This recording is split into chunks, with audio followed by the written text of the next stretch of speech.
Assalomu alaykum, meni kuzatib turgan barcha ayol va qizlarimizga. Bugun sizlarni mana shu darsligimda ko'rib turganimdan juda ham xursandman. Bugun sizlar bilan siz sevgini bilasizmi mavzusi haqida gaplashamiz. Bilaman, siz bu darslikni shunchaki ko'rish uchun kelmagansiz. Munosabatlaringizdagi bo'layotgan muammolar sizni bu darsni ko'rishga majbur qilgan.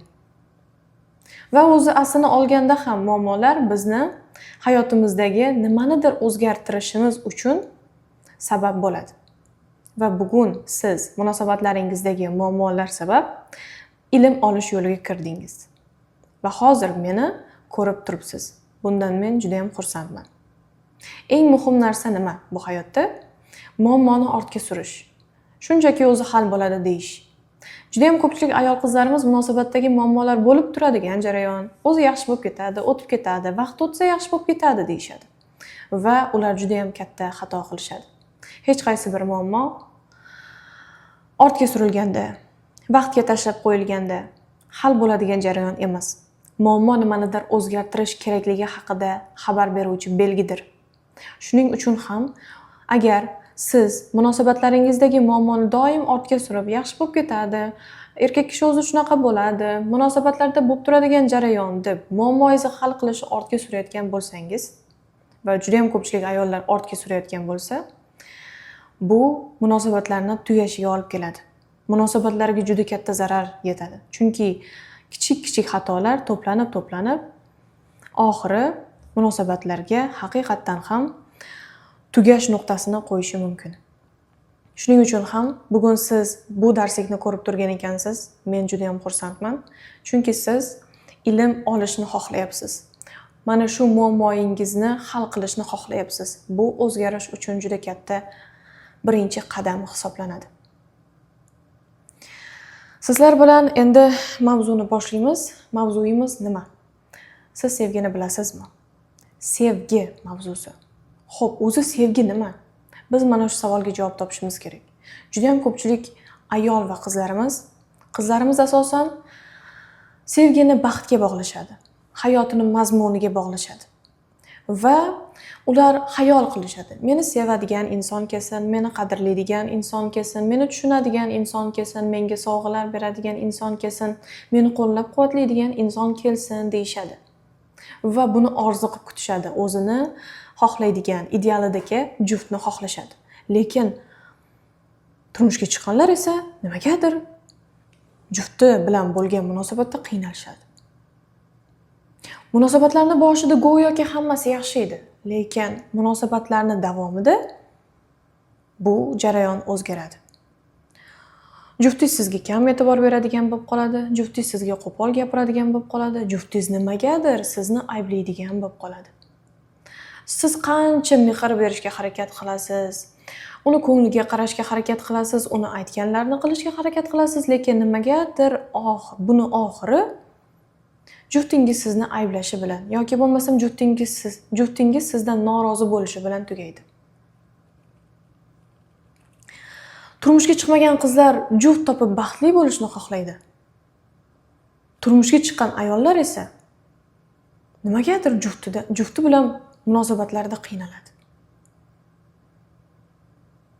Yoki munosabatlarda bo'lgan qizlar hozir jufti bilan bo'layotgan munosabatlarda qiynalyapti. Turmushga chiqqan ayollar ham qiynalyapti. Nimagadir muammo bitdi. Va aynan o'sha muammo aslida qadrsizlik hissi. Bizni ayollarimiz munosabatlarda qiynalayotganini bitta sababi bor. Bu ham qadrsizlik hissi. Munosabatlarda sevgi, muhabbat olishni o'rniga ular juftlaridan faqat qadrsizlik hissini olishyapti. Nima deb o'ylaysiz? Nega baxtli ayollar bor? Jufti bilan yaxshi yashab yurgan, jufti bilan sevgi munosabatlarini davom ettirayotgan ayollar bor. Lekin nimagadir sizni juftingiz bilan bo'lgan munosabatingizda muammolar bor. Siz juftingiz bilan bo'lganingizda o'zingizni qadrsiz his qilasiz. Bugun gaplashadigan eng asosiy ildiz mavzuyimiz munosabatlar bo'yicha. Bu bo'shliq. Siz o'ylashingiz mumkin, qanday qilib bo'shliq bo'lishi mumkin? Shuni biling azizlarim, biz eshitgan jumlalar bor, iboralar bor.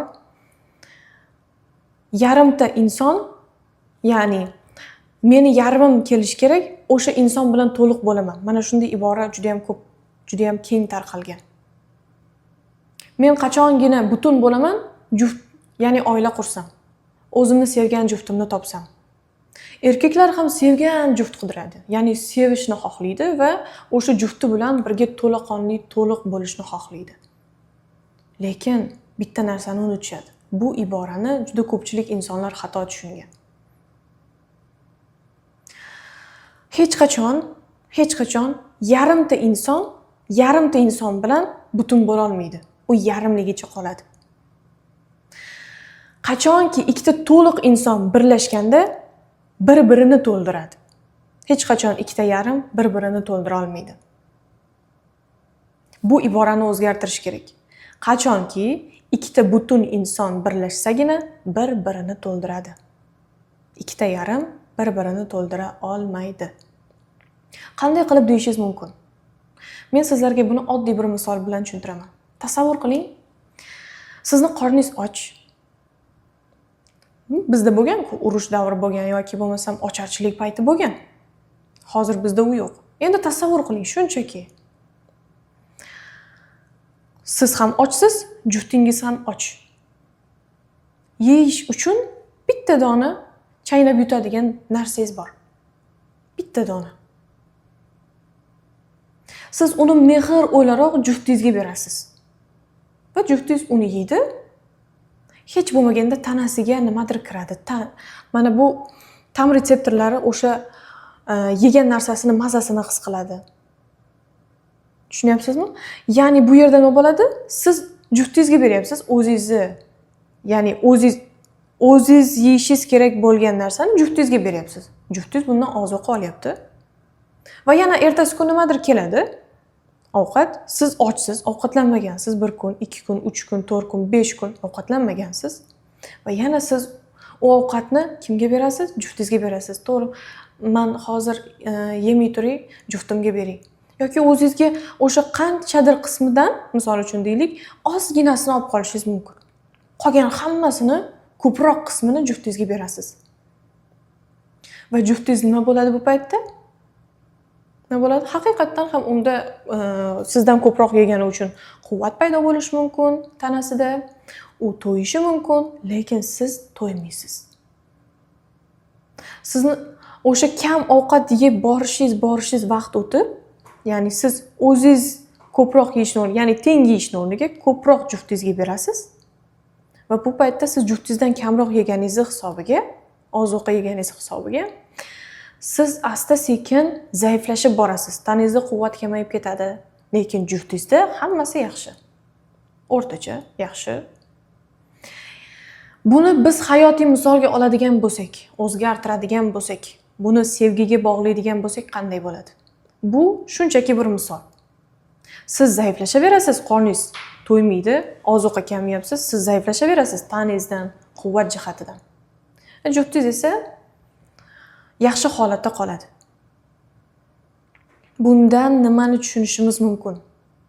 Bundan tushunishimiz kerak bo'lgan narsa, siz sevgini juftingizga nimagadir ko'proq berasiz. O'zingizdan ko'ra ko'proq berasiz. Va mana shuni hisobiga juftingiz sizdan sevgi quvvatini oladi. U kuchlanadi, u quvvatlanadi, lekin siz nimagadir o'zingizni ojiz his qilasiz. Siz nimagadir sizda quvvat tugab borayotgandek his qilasiz. Siz nimagadir sizda bo'shliq paydo bo'lgandek, yolg'iz qolgandek his qilasiz. Juftingizda esa hammasi yaxshi. Siz o'zi yarimta edingiz. Va o'sha bor quvvatingizni ham juftingizga berib yuboryapsiz. Insonlar o'ylaydi, nimaga yarimta bo'lsam, misol uchun deylik, inson bir-birini to'ldiradi. u yaxshi bo'lib tursa, misol uchun u mendan boshqacharoq, u quvvatliroq bo'lib tursa, nega u menga bermaydi yoki nimaga bunaqa holat yuz beradi deyshadi. Shuni biling, hech qachon bitta yarimga bitta to'la kelmaydi. Bitta to'laga bitta yarim kelmaydi. Ikkita yarimta inson bir-birini topadi. Yarimta deganda nimani nazarda tutyapman? Yarimta deganda nimaga bog'liq bo'lib taqaladi bu narsa? Ildizi nima? Inson bu hayotda hissiyotlar bilan yashaydi. Hissiyotlarsiz yasha olmaydi. Inson bu dunyoda yashash uchun baxtli bo'lish kerak. Inson bu hayotda yashash uchun quvonib yurish kerak. Inson bu hayotda yashash uchun hayotidan bir ma'no, lazzat topa olish kerak. To'g'rimi? Lekin agar u lazzat bizga bolalikdan berilmagan bo'lsa, bu paytda inson to'la bo'lib shakllana olmaydi. To'la bo'lib shakllana olmaydi. Agar sizni bolaligingizda shunchaki o'zingizdan o'zingiz katta bo'lib qolgan bo'lsangiz, sizga umuman e'tibor berilmagan bo'lsa, sizni ko'proq tanqid qilishgan bo'lsa, yoki bo'lmasa bir marta bo'lsa ham, misol uchun mana ayol qizlarimiz bor, ota-onam meni quchoqlamagan, quchoqla olmayman ularni deydi. Sababi nima?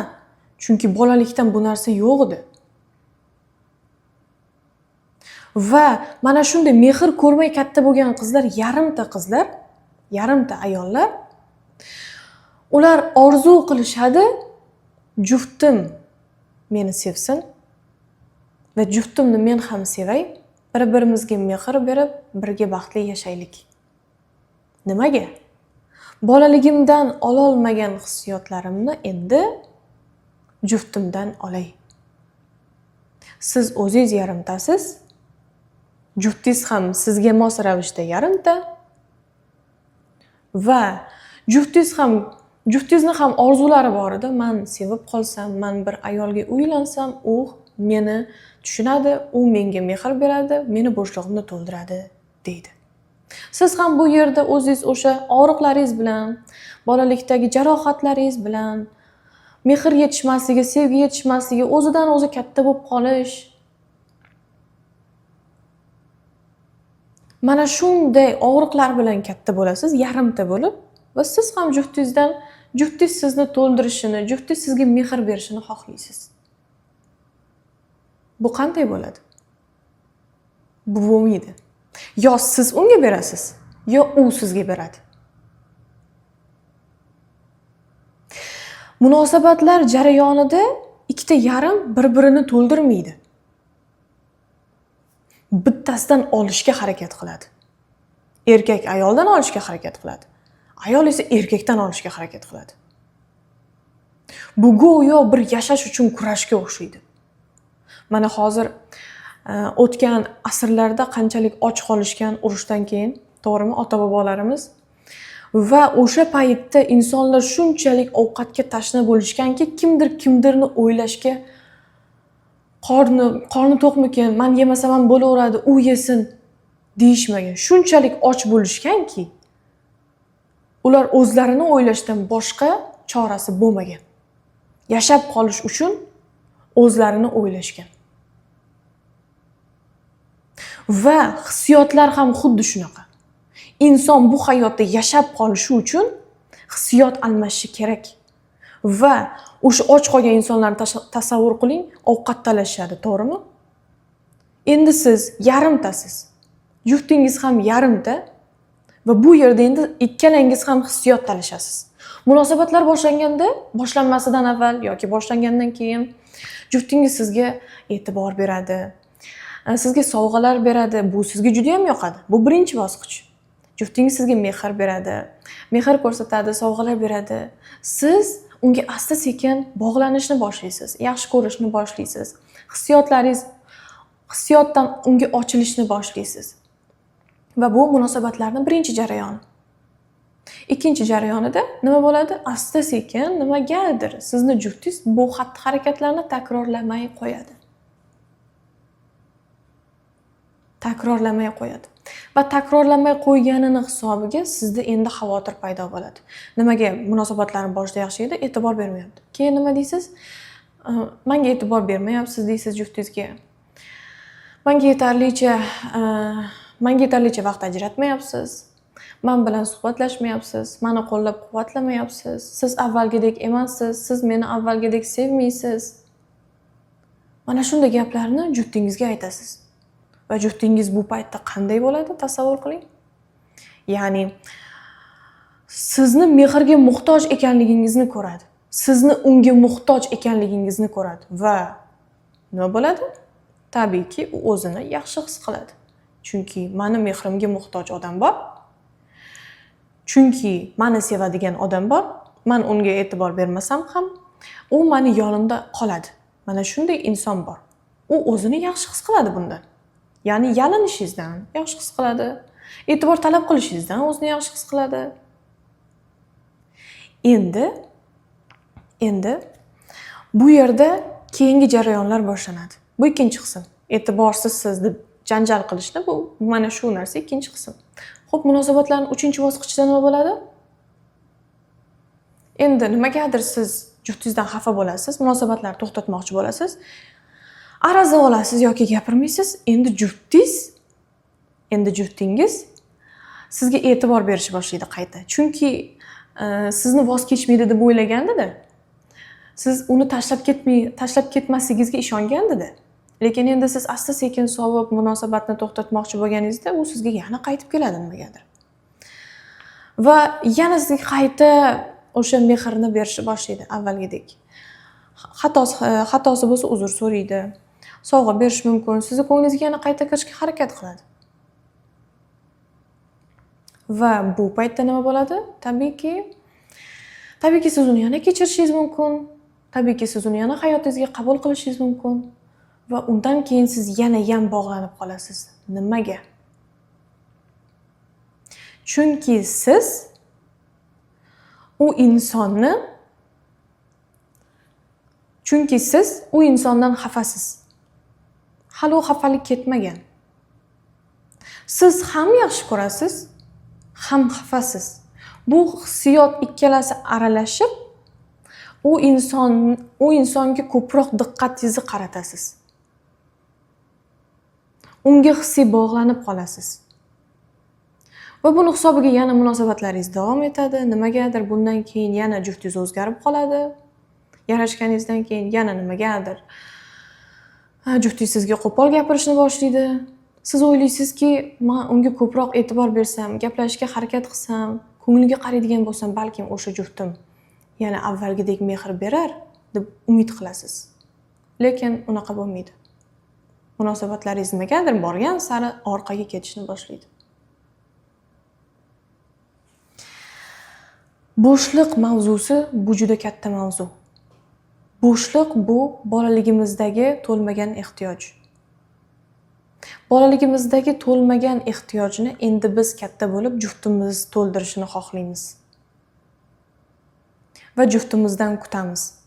Bizga ozgina kichik e'tiborsizligi ham juftimizni bizga ozgina kichik e'tiborsizligi ham katta bo'lib ko'rinadi. Chunki bolalikdan biz e'tiborsiz, bolalikdan o'zidan o'zi katta bo'lib qolgan qizlar mana shunday yarimta bo'lib katta bo'ladi va juftini ozgina e'tiborsizligini ham katta fojiadek qabul qiladi.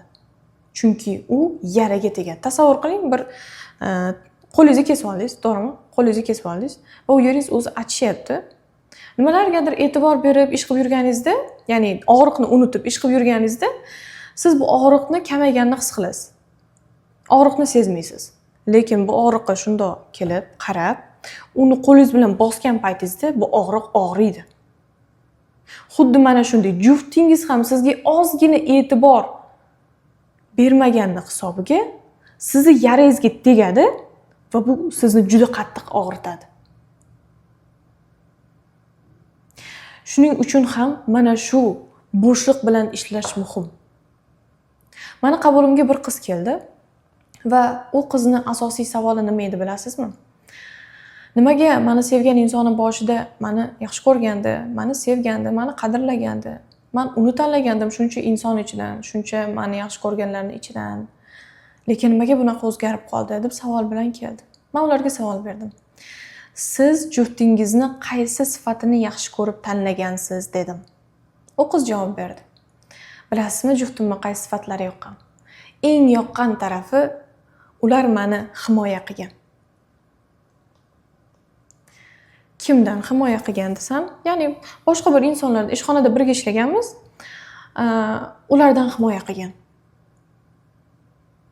Tashvishlangan, men haqimda qayg'urgan, boshqa birovlar men haqimda yomon gapirgan paytida ular meni himoya qilgan. Yo'q, bu qiz unaqa emas. Yo'q, bu qizga bunaqa gapirish mumkin emas. Mana shunday meni himoya qilgan va men bu paytda xursand bo'lganman. Men mana shu xislatlarini deb tanlagan ekanman, hozir tushunib qoldim dedilar. Endi ulardan so'radim. Sizni dadangiz sizni himoya qilganmi dedim. Ular javob berdilar, yo'q. Dadam bizni himoya qilmagan. Dadam oyimni ham himoya qilmagan. Dadam bilan yashamaymiz ancha yildan beri. Onamga kimdir tuhmat qilib kelsa yoki menga kimdir tuhmat qilib kelsa, dadam bizni eshitmasdan turib, meni eshitmasdan turib, oyimni eshitmasdan turib bizni urishardilar. Bizni haqorat qilardilar. Va aytardilarki, yo'q, mana shu ammang, mana shu amaking sizlardan aziz, sizlar hech kimsizlar deradi. Va men buni eshitib juda xafa bo'lganman. Axir men qiziman-ku deganman. Nimaga meni o'z qizidek qabul qilmaydilar? Nimaga o'z oilasi deb qabul qilmaydilar? dedilar. Hozir munosabatlaringizda qanday muammo bo'lyapti yana dedim. Avvalgi himoya qilishi o'zgargan dedilar. Qanday dedim? Ya'ni juftimning munosabati o'zgargan. Avval meni himoya qilardi, kimdir men haqimda yomon gapirsa, lekin hozir kimdir men haqimda yomon gapirsa, ular o'sha insonlarga qo'shilib meni ayblayapti. Juftim meni ayblayapti.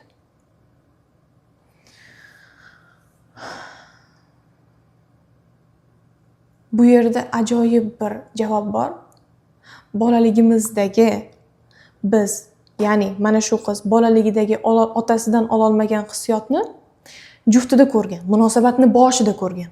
Jufti himoya qilgan munosabatni boshida. Lekin vaqt o'tganidan keyin nimagadir jufti ham dadasi qilgan ishni qilgan. Bundan nimani tushunsak bo'ladi? Bundan tushunadigan asosiy narsamiz, biz agar dadamizni qaysidir sifatidan rozi bo'lmas ekanmiz, o'sha sifatni juftimiz bizga ko'rsatib beradi.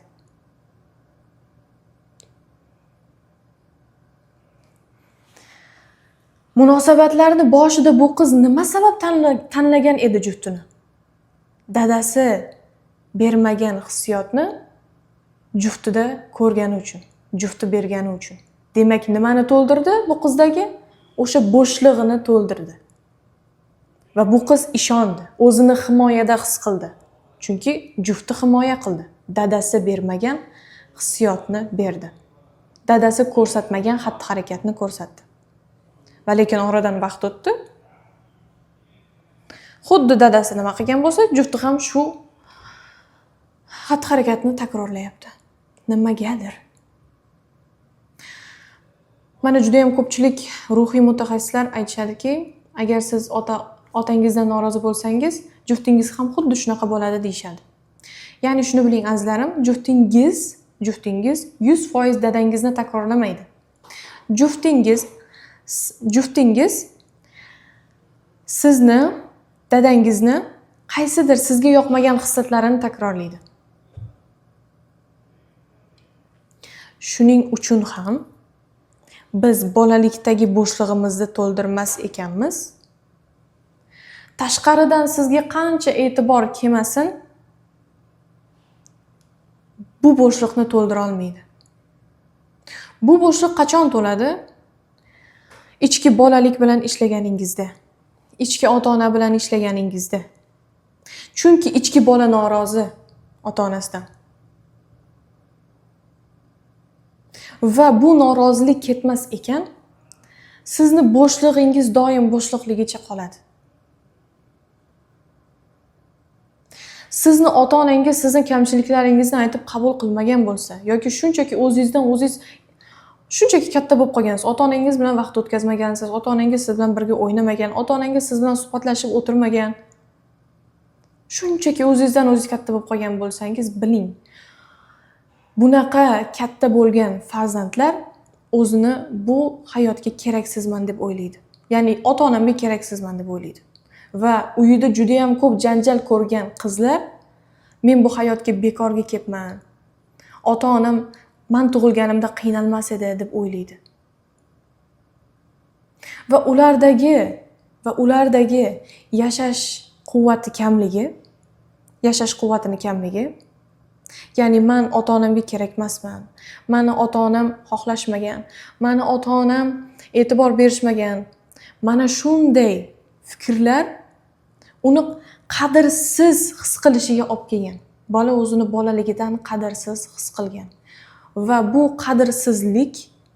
qadrsizlik insonga qanday hissiyot beradi? Tasavvur qiling, bu dunyoda men hech kimga keraksizman.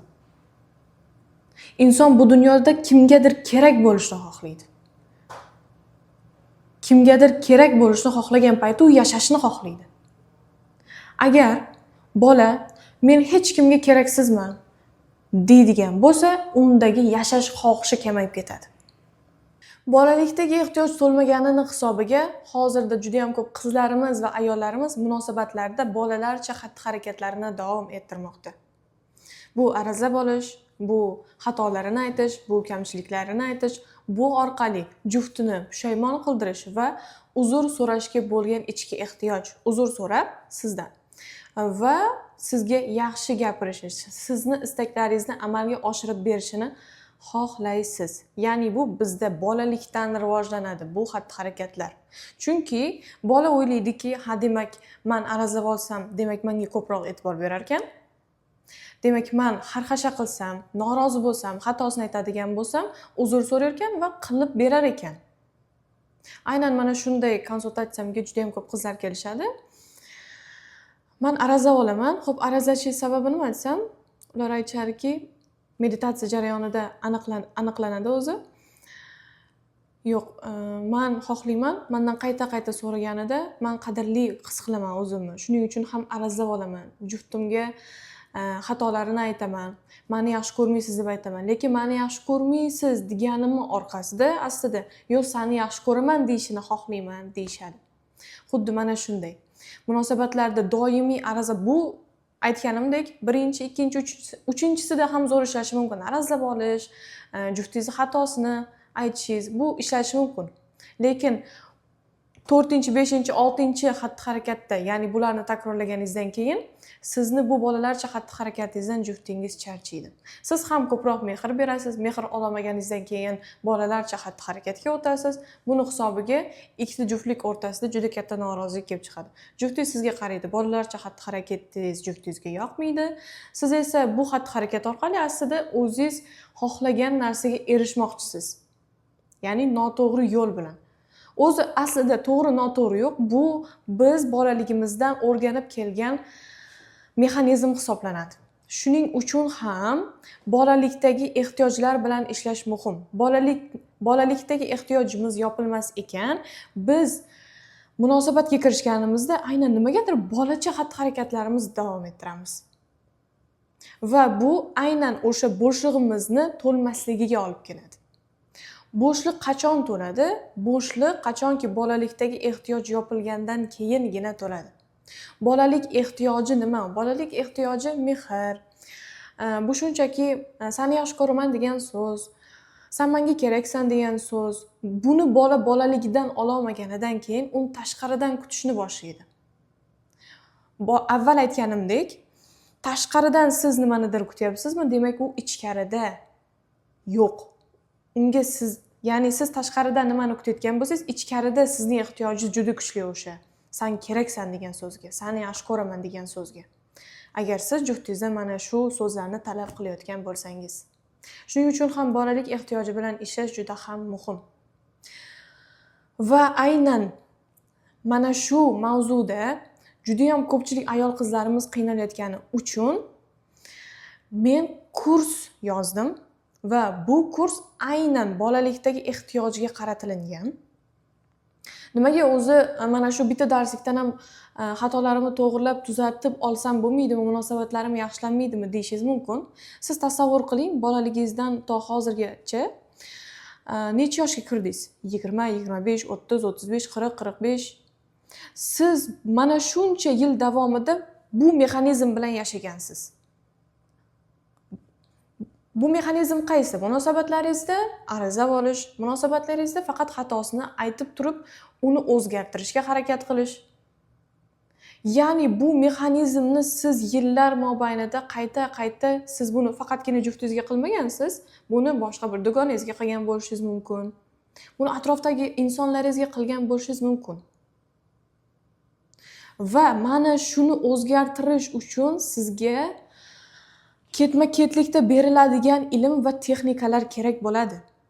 Agar siz bularni o'rganmaydigan bo'lsangiz, texnikalarni bajarmaydigan bo'lsangiz, sizni hayotingiz bitta joyda qolib ketadi.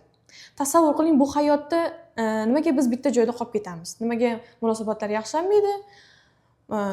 Biz bitta joyda qolib ketamiz. Go'yo hech narsa o'zgarmayotgandek, go'yo hammasi bir xil avvalgidek.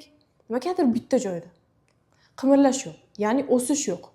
Yaxshilanish yo'q. Buni asosiy sabablaridan bittasi bu o'tmishda yashash. O'tmishda yashash bizni hozirimizni to'xtatib qo'yadi. O'tmishda yashash sizni to'xtashga olib keladi, harakatdan to'xtatadi va siz kelajakka bo'lgan qadamlarni tashlashda qiynalasiz. Bu paytda nima bo'ladi? Siz o'tmishda eslayapsiz, hozir siz o'tmishni eslayapsiz va hozirda qotib qoldingiz. Chunki o'tmish bizni doim orqaga tortadi. O'tmishdagi qo'rquvlar, o'tmishdagi fikrlar, o'tmishdagi xafagarchiliklar, o'tmishdagi alamlar, o'tmishdagi og'riqli vaziyatlar bizni to'xtab qolishimizga sabab bo'ladi. Va bu to'xtab qolganimizdan keyin nima bo'ladi? Biz tabiiyki kun o'tkazamiz, bir hafta o'tadi, 2 hafta o'tadi, oylar o'tadi, yillar o'tadi, lekin bitta joyda qolib ketamiz. Shuning uchun o'tmishdagi fikrlar bilan ishlash juda ham muhim. Agar siz o'tmishdagi fikrlar bilan ishlamaydigan bo'lsangiz, siz kelajakka qarab yura olmaysiz. Sizni o'tmish nimagadir ushlab turadi. Chunki siz nimadandir qo'rqasiz, nimadandir xavotirlanasiz, nimadandir xafasiz, nimadandir norozisiz va bu sizni bitta joyda qotib qolishingizga sabab bo'ladi. Sizni ushlab turadi. Siz kelajakka qarab yurmoqchi bo'lsangiz, siz munosabatlaringizni o'zgartirmoqchi bo'lsangiz, siz hayotingizni sifatini yaxshilamoqchi bo'lsangiz, siz o'zingizni xohlagan orzuyingizdagidek hayotda yashashni xohlasangiz, o'tmishdagi og'riqlarni hal qilib, bolalikdagi to'lmagan ehtiyojingizni hal qilib, ota-onangiz bilan bo'lgan munosabatingizdagi norozilikni, o'tmishdagi bo'lgan norozilikni hal qilib, keyin siz kelajakka qadam tashlay olasiz. Ha, siz buni boshqa bir mutaxassislardan eshitgansiz, hamma aytadi, bolalik bilan ishla deydi, lekin meni bolalik bilan ishlagim kelmaydi deyishingiz ham mumkin. Lekin bu siz iloji yo'q.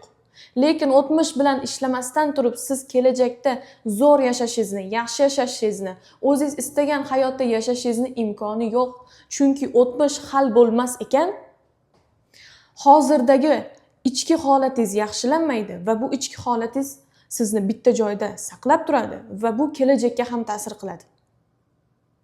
Endi nimadir ish boshlayman desangiz, doim sizda qo'rquv. Nimaga? Chunki o'xshata olamanmi, qila olamanmi, nima bo'larkin degan qo'rquv sizni bitta qadam tashlashingizga xalaqit beradi. Eng muhim qadamni, boshlash qadamini tashlashingizga xalaqit beradi. Shuning uchun ham bolalik bilan ishlash, ota-ona bilan prarabotka qilish bu juda ham muhim.